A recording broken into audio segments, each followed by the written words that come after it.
બોટાદ એપીએમસીમાં થતા કડદાનો વિરોધ કરી રહેલા ખેડૂતો ઉપર હળદરમાં જે કંઈ પોલીસ અત્યાચાર થયો અને કેસ થયો એ કેસના આરોપીઓ પૈકીના 6 ખેડૂતોની જામીન અરજી આજે ગુજરાત હાઈકોર્ટ સામે સુનાવણી માટે હતી।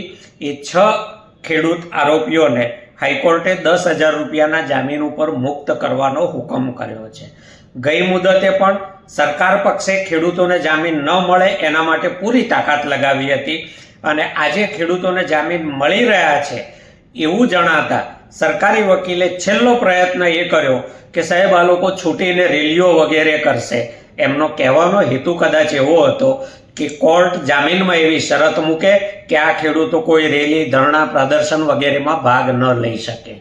નામદાર ગુજરાત હાઈકોર્ટે નાગરિકોના મૂળભૂત લોકશાહી અધિકારોને અકબંધ રાખતા આ દલીલ ખારીજ કરી દીધી। ખેડૂતોને 10,000 રૂપિયાના જામીન આપ્યા છે। હવે એનું બીડું વગેરેની પ્રક્રિયા પૂરી કરી અને ઝડપથી એ લોકો જેલમુક્ત થાય એ તરફ અમે કામ કરીએ છીએ।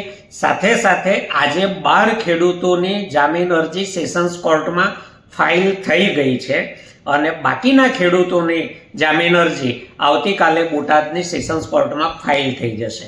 જે રીતે ગુજરાત હાઈકોર્ટમાંથી જામીન મળ્યા છે અને એ જે હુકમ આવશે એને આધારે અમને પૂરી આશા છે કે બોટાદ સેશન્સ કોર્ટમાંથી જ ખેડૂતોને જામીન મળી જશે અને બહુ જ જલ્દી આ ખેડૂતો જેલ મુક્ત થશે।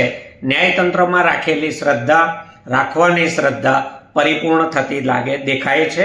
અમને ન્યાયતંત્રમાં વિશ્વાસ હતો, છે અને રહેશે।